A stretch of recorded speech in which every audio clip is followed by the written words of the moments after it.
মামলায় সাক্ষী দেওয়ার কারণে আসামি পক্ষরা গুরুতর জখম করেছে সাক্ষীকে। এমন ঘটনাটি ঘটেছে বরগুনা সোনার বাংলা এলাকায় ৪ নম্বর ওয়ার্ডে। দর্শক মন্ডলী একটু দেখাই আপনাদেরকে। এখানে দেখতে পাচ্ছেন যে অসংখ্য মানুষ, এখানে এলাকার মানুষ জড়ো হয়েছে। আমি একটু দেখাই। এই যে ব্যক্তিকে দেখতে পাচ্ছেন, উনি ছিল মামলার একজন আসামি না, উনি হচ্ছে একজন সাক্ষী। তাকে সাক্ষী দেওয়ায় তাকে বেধড়কভাবে পিটিয়ে এভাবে গুরুতরভাবে জখম করে আসামি পক্ষ। আমি একটু আপনাদেরকে দেখিয়ে নিচ্ছি। দেখতে পাচ্ছেন তিনি এখন পর্যন্ত হসপিটালে যায়নি। মানুষ যারা রয়েছে তারা বলছেন যে কিভাবে তাকে পিটিয়েছে এবং তারে কিভাবে আহত করেছে, এবং তাকে মারতে যারা দেখেছে তারাই আমাদেরকে বলল যে কিভাবে তাকে পিটিয়েছে। এই হচ্ছে যে বর্তমানে যে অবস্থা, যে মামলা যে রয়েছে, সেই মামলা যার যারই যেই মামলায় থাকুক না কেন, সেক্ষেত্রে মামলার সাক্ষীরা কিন্তু এভাবে চললে ভয়ে তারা আদালতে সাক্ষী দিতে যাবে না। এমন ঘটনাটি আজ এখানে ঘটেছে বরগুনা সোনার বাংলা এলাকায়। আশ্চর্য হয়ে গেলাম দেখে যে এই ঘটনাটি আজকে দেখে, যে একজন সাক্ষী আদালতে সাক্ষী দিতে গেছে, কেন সে সাক্ষী দিয়েছে, এই জন্য তাকে গুরুতরভাবে জখম করেছে পিটিয়ে। আমরা একটু জানতে চাই যে কে বা কারা কয়জন ছিল এখানে দলে মামলার বাদী? 8 জন। আপনি কি মামলার বাদী? জি, আমি মামলার বাদী। মামলার আগান, আপনি মামলার বাদী। কি মামলা ছিল আপনার? ননজিয়ার মামলা ছিল। তো উনি সাক্ষী দিয়েছে, কি সাক্ষী দিয়েছে? সাক্ষী দিয়ে সত্য মামলা, সত্য সাক্ষী দিয়েছে, মিথ্যে কিছু বলে নাই। সত্য বলাতেই তাকে পিটিয়ে জখম করেছে। জি, সাক্ষী দিয়েছে, গেছে কেন এই জন্য মারছে। এভাবে যদি হয় তাহলে কি মানুষ আমার মামলার 1 নম্বর সাক্ষী দিতে যাবে? আমার মামলার 1 নম্বর সাক্ষী হেরো ইডেটাই পাওয়া ভাঙছে উকিল চেম্বারের সামনে বসে। এরা কারা, কতজন ছিল? ওরা 4 ভাই। নাম বলেন। হারুন, ফুরকান, মিরাজ, বাবু। এরা করছে, এরা মারছে। জি, মারিয়া আবার ভাঙচুর মামলা সাজাইছে, সংবাদ সম্মেলন করছে, এই মিথ্যে মামলা সাজাইছে, এবার আবার পরে মামলাটা বানচাল করছে। এভাবে যদি চলতে থাকে তাহলে কি মানুষ আদালতে সাক্ষী দিতে যাবে? দর্শক, আপনার লাইভটি দ্রুত শেয়ার করবেন। আজকে দেখে যেটা আমি বলছি যে আশ্চর্য হয়ে গেলাম যে এভাবে একের পর এক ঘটনা ঘটছে, যেটি আপনারা সচক্ষে দেখছেন। এখানে একটি মানুষ দেখতে পাচ্ছেন, বৃদ্ধ মানুষ, তাকেও পিটিয়েছে, তাকেও গুরুতর জখম করা হয়েছে। এই ধরনের অভিযোগ আমরা পেয়েছি আজকে। কিভাবে আপনাকে মেরেছে বলেন?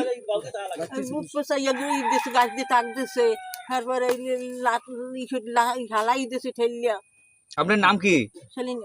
সেলিনা। আপনি কোথায় ছিলেন তখন? আমার স্বামী গেছে পিছিয়ে পিছিয়ে, আমি গেছি আগে আগে। ডাল নিতে আইসি, ডাললেই আমরা দুইজন বাড়ি যাওয়া দিছি। হ্যাঁ যাই 10 আমি ডাল ছুঁয়ে হাত দাঁড়ে গেছি দৌড়িয়ে ওই সময়। হ্যাঁ। আর একজন ব্যক্তি দেখেছে যখন তাকে পিটিয়েছে, তখন এক ব্যক্তি দেখেছে। আমরা তার সাথে একটু কথা বলবো। স্পটটা একটু দেখে নিতে চাই আপনাদেরকে। দেখতে পাচ্ছেন এখানে একটু আসেন, আপনি তো ছিলেন। আসেন, এখানে আসেন, আমার সাথে আসেন। এখানে এই যে দেখাই যে কোনখানে, এখানে ওখানে আসেন, একটু আসেন, এখানে আসেন। কোনখানে বসে ওনাকে মারছে। দর্শক, আমরা একটু দেখাই আপনাদেরকে যে এখানে এই যে ব্যক্তি দেখতে পাচ্ছেন, এই মানুষ বৃদ্ধ মানুষ, মিথ্যে কথা বলে না।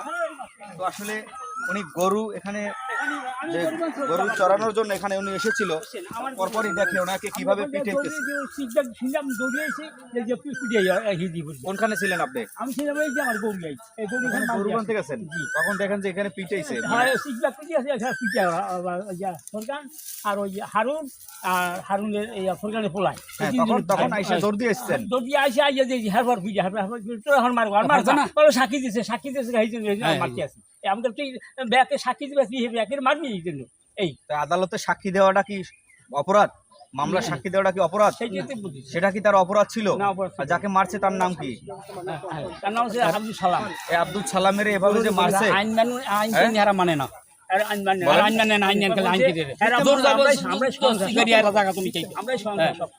বুঝছেন? এই গ্রামবাসী কাউকে মানে না, গ্রামবাসী কাউকে মানে না, মানে না। তারাই আইনি কোনো ব্যবস্থা নিচ্ছেন এই ব্যাপারে, এই মারামারির পরে? না, আজকে নেবে।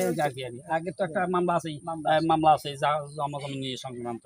আচ্ছা, এই ব্যাপারে কি মারামারির ব্যাপারে ব্যবস্থা নেবেন? হ্যাঁ, নেবে। ঠিক আছে। দর্শক মন্ডলী, আমি আপনাদেরকে একটু বলতে চাই, লাইভটি একটু বেশি পরিমাণ শেয়ার করবেন। উত্তেজিত হয়ে গেছে। প্রত্যেকটা স্থানে আমরা দেখছি যে আদালতে সাক্ষী দিতে গেলে তারপর তাদের উপর আসামি পক্ষ হামলা চালায় সাক্ষীর উপরে। এই ঘটনাটা আজকে দেখে আশ্চর্য হয়ে গেলাম।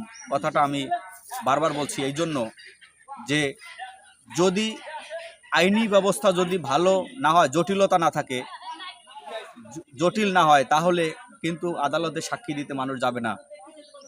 সাক্ষীও এখন ভয় পাচ্ছে, তাহলে আইনি ব্যবস্থা জোরদার কেন হচ্ছে না? সাক্ষী কেন আদালতে সাক্ষী দিতে গেলে ভয় পাবে? দর্শক মণ্ডলী, আমরা কথা বলতে চাই যারা এদেরকে গুরুতরভাবে পিটিয়ে জখম করেছে, মেরেছে, আমরা একটু তাদের সাথে একটু কথা বলতে চাই, দেখি তাদেরকে পাওয়া যায় কিনা। আমরা কথা বলবো একটু তাদের সাথে। যারা এভাবে গুরুতর জখম করেছে, পিটিয়ে, আমরা তাদের সাথে কথা বলার চেষ্টা করেছিলাম। তারা বলছেন যে তারা এ ব্যাপারে কিছুই জানেন না, এবং তাদের বাসায় আমরা যখন যাই, তাদের বাসায় পুরুষ লোক অর্থাৎ কেউ নেই। তাকে বেধড়কভাবে পিটিয়ে মেরে তারপরে বাসা থেকে পালিয়ে গিয়েছে। দর্শক, বরগুনা সদর হসপিটালে তাকে নিয়ে যাওয়া হবে এখন। পরবর্তীতে আপনাদের সঙ্গে আবারও লাইভে যুক্ত হতে চাই। ধন্যবাদ। আসসালামু আলাইকুম।